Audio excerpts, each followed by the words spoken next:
Here's an idea that seems unlikely, but isn't totally crazy. And no, I'm not talking about Michigan.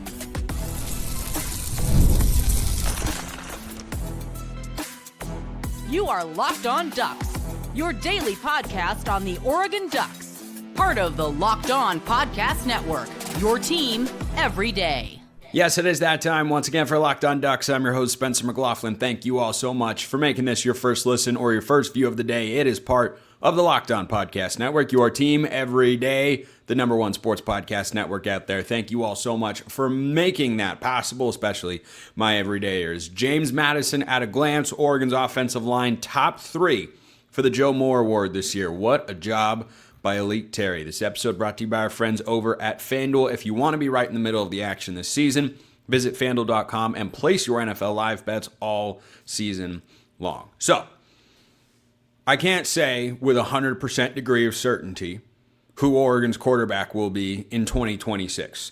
There have been whispers, and it would certainly make sense that Austin Novosad will go with Will Stein to Kentucky, but that could very well depend on what happens in the Oregon quarterback room in Eugene. Now, a name, and those of you that are watching on YouTube saw this in the thumbnail, that I want to talk about today is Sam Leavitt. So Sam Leavitt is a native of Oregon. He went to West Linn High School, and I will definitely forgive him for that because he's a really good football player. But as a Lake Oswego guy, dicey. That's a dicey proposition to bet. But Peyton Pritchard went to West Linn. It's okay. It's okay. Exceptions can be made. So he's left our old pal Kenny Dillingham at Arizona State, announced his intention to go in the portal. Now, I have not heard directly that Oregon is in this particular sweepstakes mix, but I thought it was worth examining because there's a larger discussion, because a lot of you have asked me about the quarterback plan for Oregon in 2026 and how it could look and all that sort of stuff. I don't think there are 0 alternate universes in which Sam Leavitt winds up being a Duck. I don't think it's the least feasible thing of all time, because when he's from the actual state, he's probably the best quarterback recruit from the state of Oregon since Justin Herbert. And he was actually higher rated than Herbert. He doesn't have Herbert's physical gifts, and goodness gracious, somebody blocked for that guy. But Sam Leavitt is a talented guy who started for Arizona State the last couple of years, got injured this season, but led them to the college football playoff with Cam Scatterbo last year, and was one play away from actually getting a chance at Ohio State. I think we all know they would have lost that game, but you never know. Got to play things out on the field. That's always a fun subject in college football. We're not going to go down that rabbit hole right now, but he has done a great job at ASU the last couple of years, and he's announced his intention to go in the portal. Now, it seems like he knows where he's going, because I don't think you leave a spot like ASU and Dillingham unless you know you have a really good offer. And again, I have not heard or seen any rumblings anywhere that Oregon would have that would have the inside track there. But he is the sort of guy that if Dante Moore doesn't return in 2026, that I would want Oregon to be able to go out and get if Austin Novosad has gone to Kentucky. Now, the interesting thing to look at with this is the timeline, because the transfer portal window opens on January 2nd. By that time, there is a world where Oregon knows if Dante Moore is going to return or not. Their season might not be done. Now, I've suspected for a while, both personal intuition and based on what I've heard from some folks, that Dante Moore's likely to return.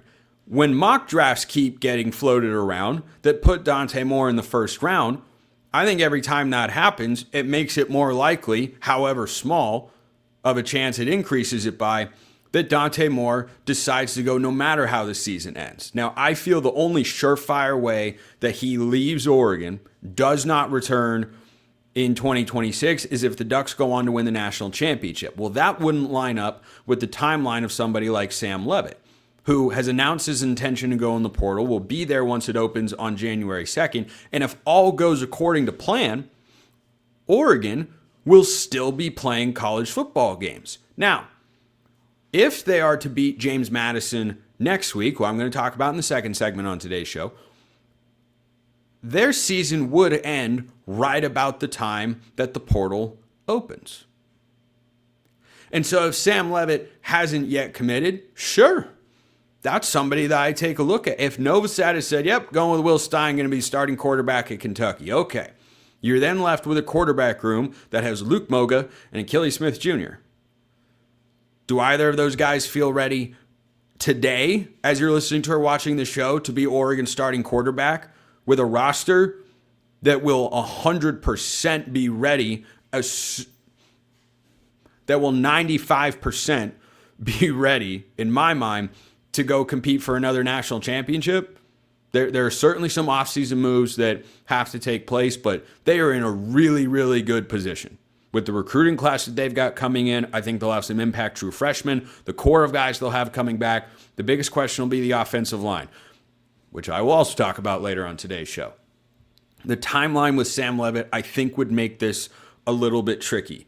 But again, not impossible. If Oregon is stunned by James Madison and then Dante Moore decides, yeah, I am going to go to the NFL draft, it's too alluring to be a first-round pick right here, right now. Or if Oregon beats JMU, which they should, and then loses a heartbreaker to Texas Tech and Dante Moore plays really well and decides, boy, my draft stock is really hot, then maybe they go after a guy like Sam Leavitt because he is a plug-and-play sort of player. But for Oregon's quarterback future in 2026, I think there is a world where they could bring in a transfer that is meant to compete or sit, kind of do the Dante Moore plan for a year. Like I've mentioned Jackson Arnold before. I don't know that there's been any contact made there, but from a career trajectory standpoint, somebody like that who's been at two different SEC schools in Oklahoma and Auburn, still doesn't right to call Oklahoma an SEC school, but that's where we're at.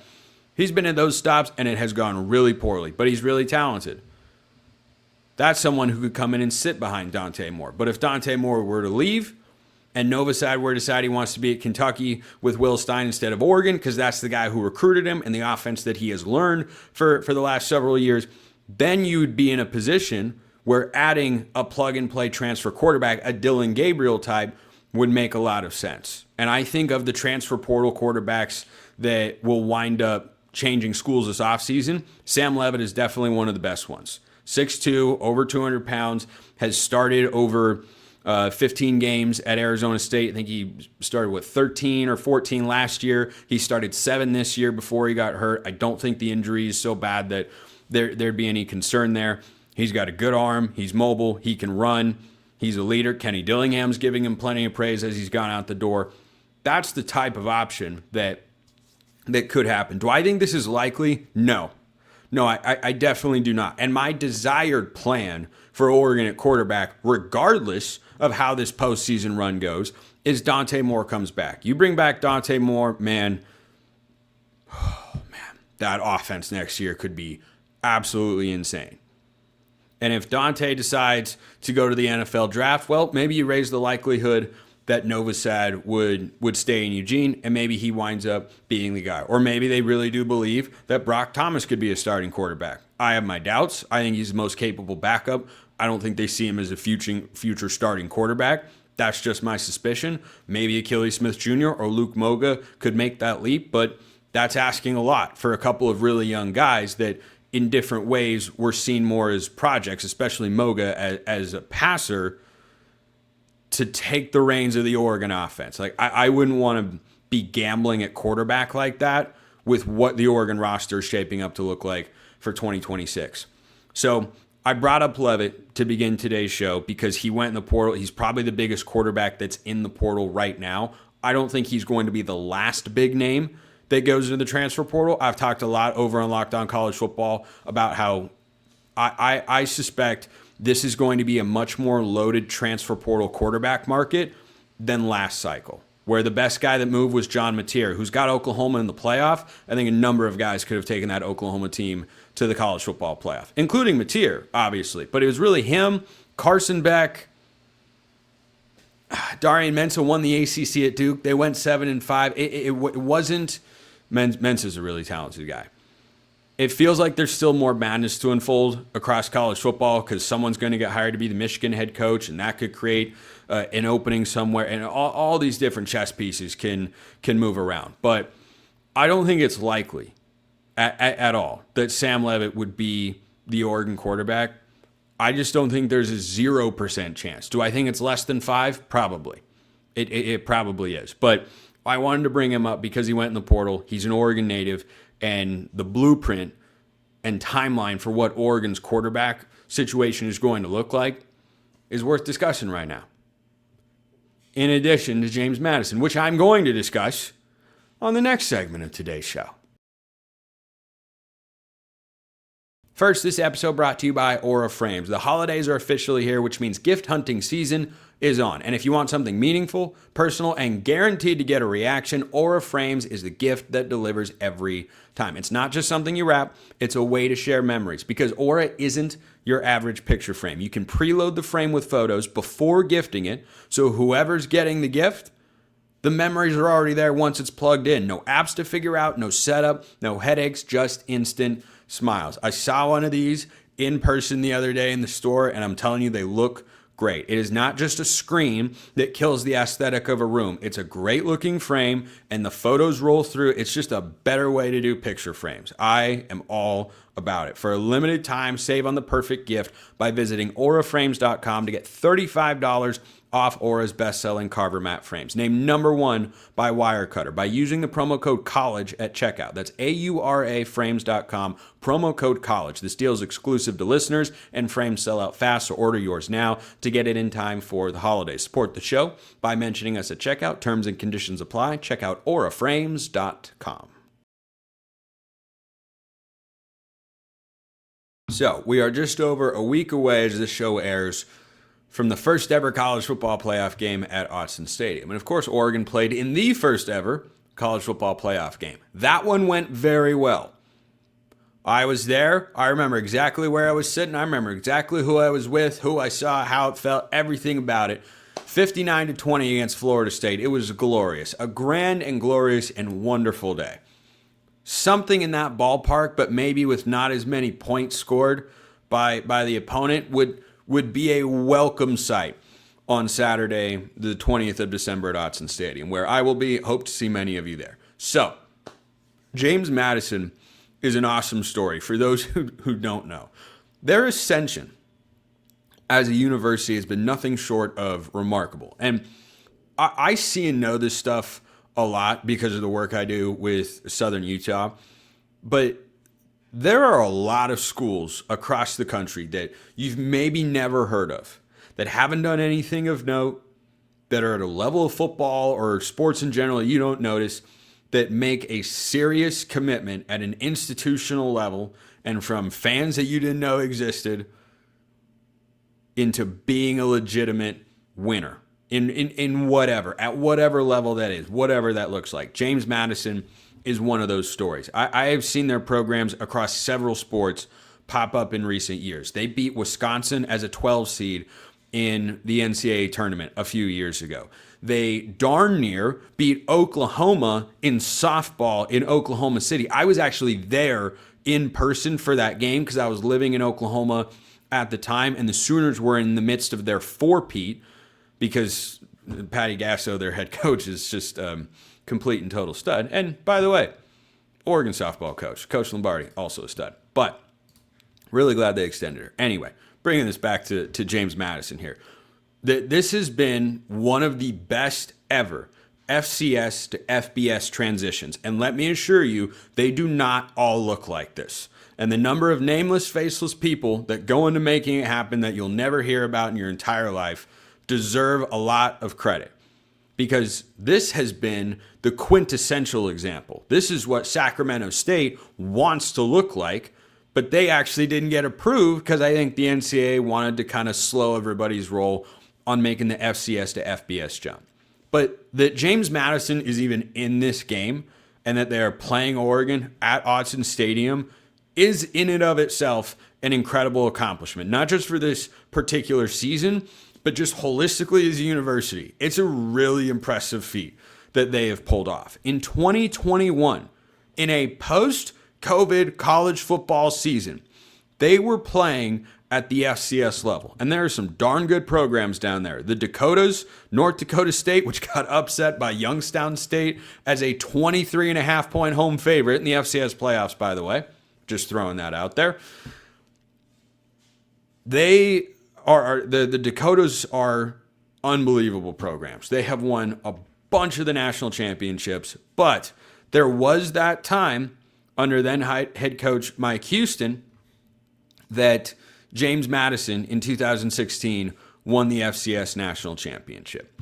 And he is the coach that won that national championship, went to East Carolina, did not have the amount of success I think that he was looking for, and he's now on staff at Clemson. But that paved the way for this guy named Curt Cignetti. And Curt Cignetti just kept things rolling along. He lost in the playoffs, then he lost in the FCS semifinals, then he lost in the FCS semifinals again, and then they jumped up to the FBS ranks. And all Curt Cignetti has done, you can Google him, guys, all he has done is win. And it's a pretty awesome thing to see. And he went to Indiana, of course. That paved the way for Bob Chesney. And something that Oregon and James Madison have in common in this game is coaches will be on the field next Saturday at Autzen coaching with shirts that have the logo of the team currently employing them, and that's not where they will be next year. Because Bob Chesney is a name to know, because that's now a competitor's head coach in the Big Ten. He's going to be UCLA's head coach. So James Madison went 12-1 this season. They are champions of the Sun Belt. They did not win the Sun Belt championship by as many points as they should have. They were big favorites. They still ended up winning by 17. They closed, I think, as 23.5-point favorites, and the game was more competitive than 31-17. But they rolled through, and aside from, I think, one game in conference play, I think against Georgia State, it was either Georgia State or Georgia Southern. I think it was Georgia State, who I once won a national championship with in NCAA 14 back in the day. They have rolled everybody.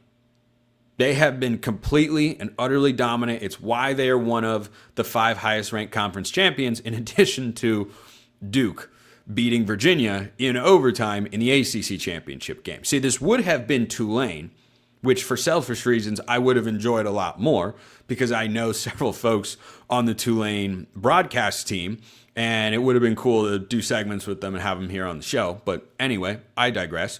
James Madison is here, 12-1. Their only loss this year was to Louisville.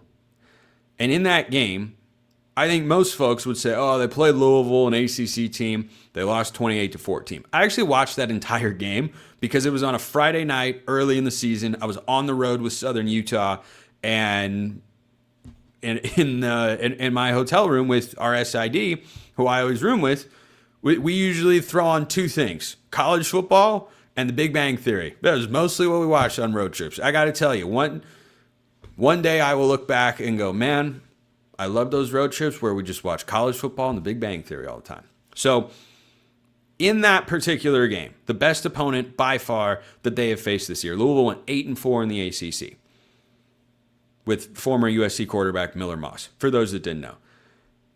Yes, the Cardinals came back and won by 14.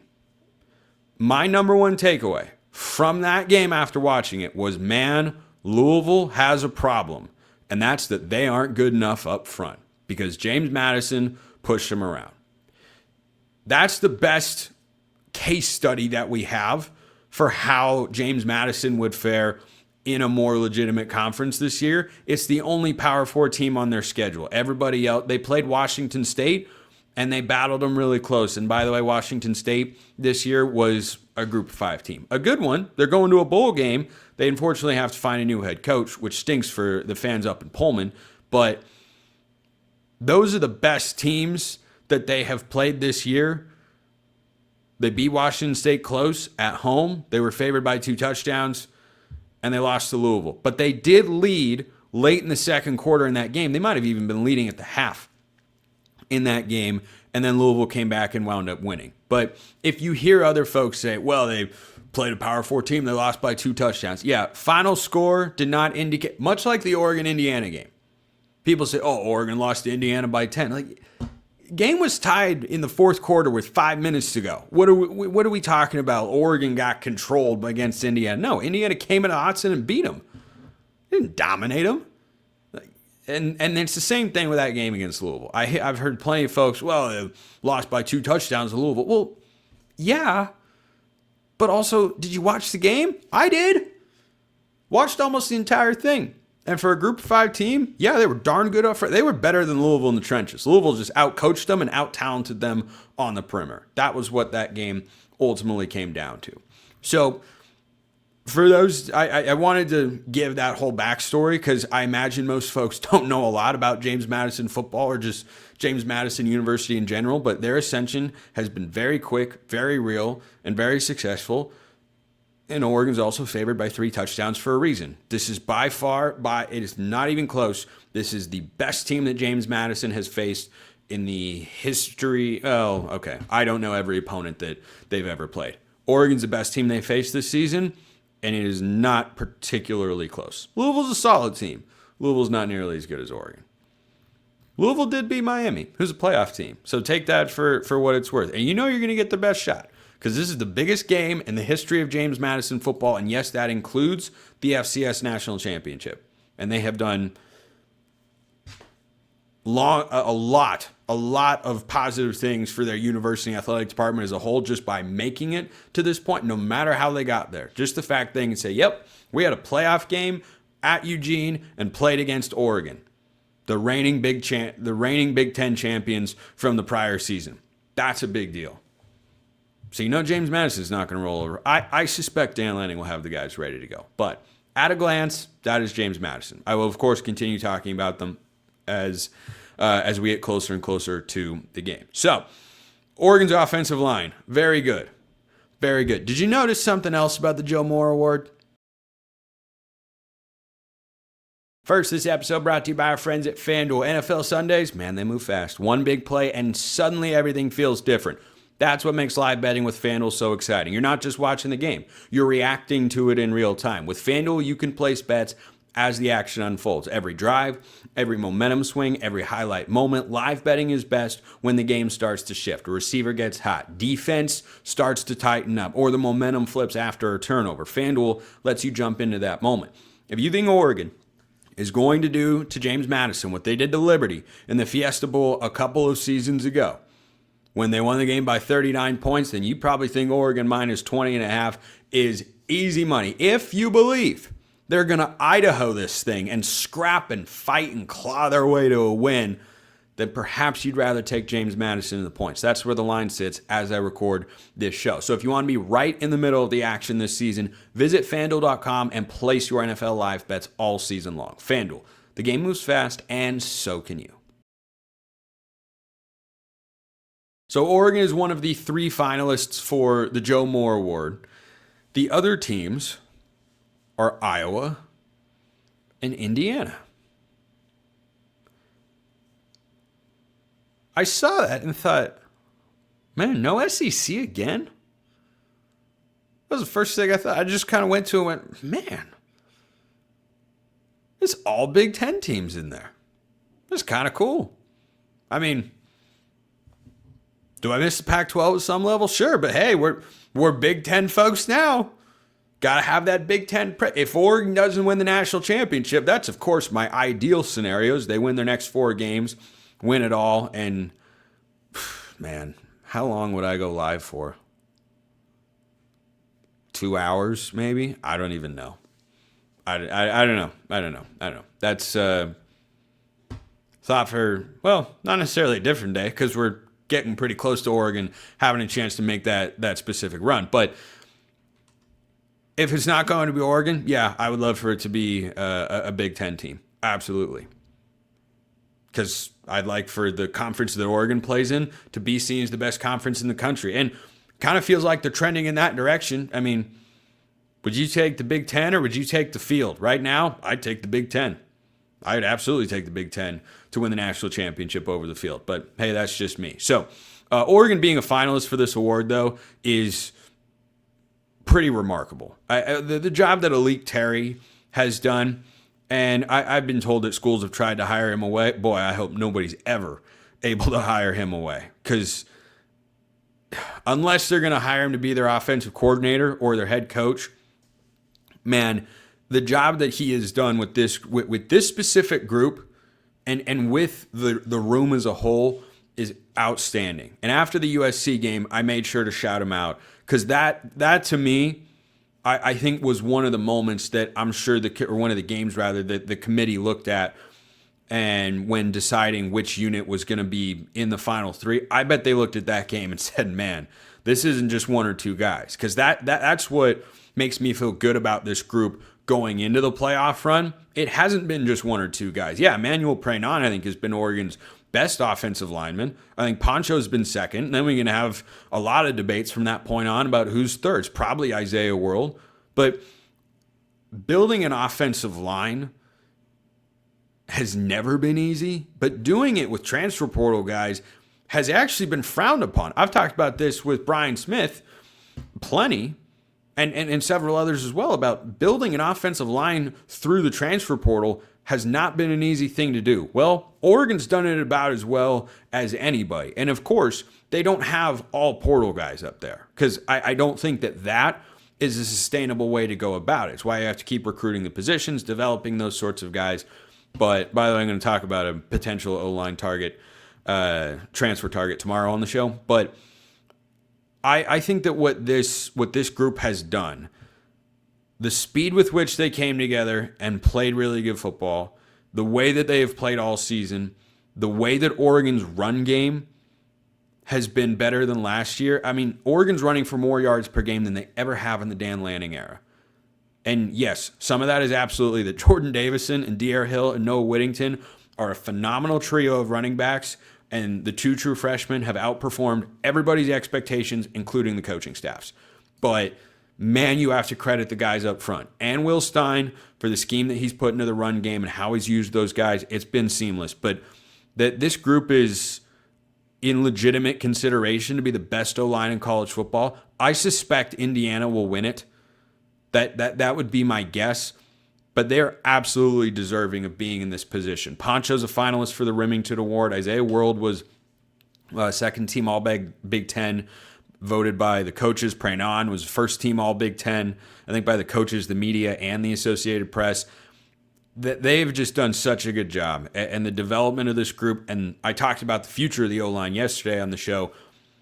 You have to have more confidence than you had before the season. I know that I do, because of what happened against USC, where Charlie Pickard slides in and Kavika Rogers is out there at right tackle and Janoris Wilson wasn't playing, but boy, he feels like he's going to be a starting tackle next year. And then Fox Crater steps in at left tackle and is just a stud the whole game. Like the way that these guys have played, the amount of mixing and matching, and this is what having a great offensive line looks like. So I don't have any notes for Alik Terry as a position coach. I hope Oregon can keep him as long as Dan Lanning is in Eugene.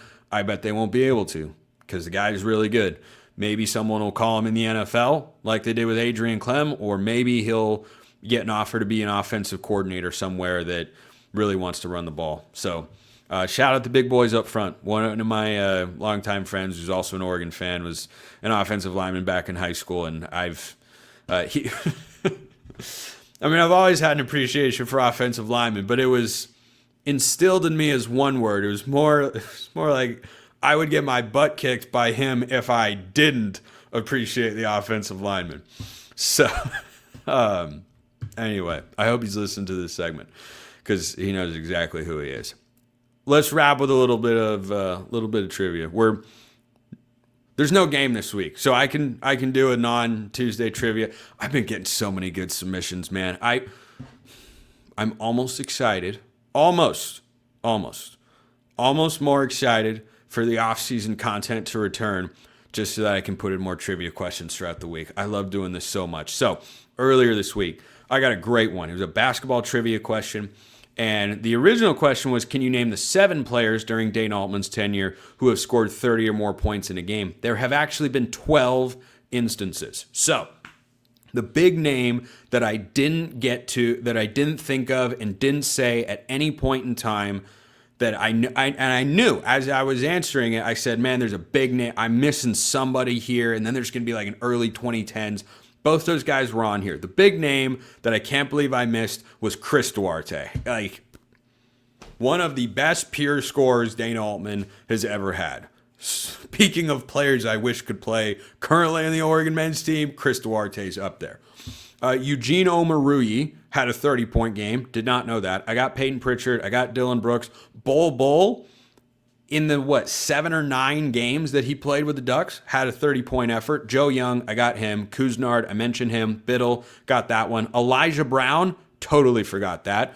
Jason Caliste, would never have pulled that one out. But that was one of those early Dana Altman names that I was like, I'm not going to remember. Anthony Mathis had a 30-point effort. Also, speaking of West Linn products, Anthony Mathis, Peyton Pritchard, good friends. They were high school teammates, and Mathis transferred over. I think he was in New Mexico before Oregon. Really good shooter. And DeVoe Joseph is the other one. So that's a great trivia question. So here is to wrap today's show. The Ducks have played 25 postseason games since the year 2000. They are 13-12 in these games. The Ducks have worn 4 different jersey colors in the games: white, green, yellow, and black. Which jersey color has corresponded with the most postseason victories, and which jersey color has the highest winning percentage? By contrast, which jersey color has the most postseason losses, and which has the lowest winning percentage? Submitted by a regular listener in Switzerland. Locked On Ducks International, baby. We love that. Absolutely love it. So, Oregon was wearing green in the Rose Bowl again this past year against Ohio State. They were also wearing green. We're just talking jersey color, not helmet or pants. They were also wearing green in the 2009 Rose Bowl. I think they were wearing green when they played Oklahoma in the Holiday Bowl after Dennis Dixon had gotten hurt and Brady Leaf had taken over. They were technically wearing green in the Rose Bowl against Wisconsin. Well, both Rose Bowls against Wisconsin, because it was the Nightmare Green in 2020. It was the regular green with the chrome helmets in 2011. The most postseason victories, they were wearing all apple green against Florida State. Gosh, this is a tough one. This is really, really tough. What were they wearing in the 2018 Red Box Bowl against Michigan State? I think they were wearing... Were they wearing white? Gosh, this is a really good trivia question. So, I barely remember the 2021 Alamo Bowl against Oklahoma after Mario left. They were wearing white... No, they wouldn't have been wearing... What were they wearing against... I'm trying to think of all the landing games. The Holiday Bowl against North Carolina. Chase Coda's running across the field for the game-winning touchdown. I can't see it. They were wearing the throwback jerseys against Liberty in the Fiesta Bowl. So green has had a really mixed track record in there. Okay, I gotta put an answer out there at some point. Which jersey got the most postseason victories and the highest winning percentage? That feels like a color they wore once and they won, and then they never wore it again. Lowest winning percentage and the most postseason. Okay, I'm going to go. I'm going to go with green has the most postseason victories. Yeah. I'm going to go with white has the most postseason losses. The lowest winning percentage. I don't know how big of a difference there could be between those two. I'll say yellow has the highest winning percentage. And that would leave me with black has the lowest winning percentage. So, yeah, that's what... So, official guesses here. Most postseason victories. That Alamo Bowl against Texas, they were wearing white. They were green there. They were white in the national championship game against Auburn. They were green in the Rose Bowl 2009. 2014, they lost in the national championship wearing white. 2016, they didn't go to a bowl game. 2017, they went to the Vegas Bowl. I think they were wearing white in that game against Boise State, which would make sense because the Broncos were wearing blue. So, yeah, I'm going to go with white has the most losses. Black has the lowest percentage. Green has the most wins. Yellow has the highest winning percentage. Final answer, who wants to be a millionaire style? Lock it in. I can't wait to find out that answer. Appreciate everyone listening. I'll see you next time. Until then, hope you all have a wonderful rest of your day, and go Ducks.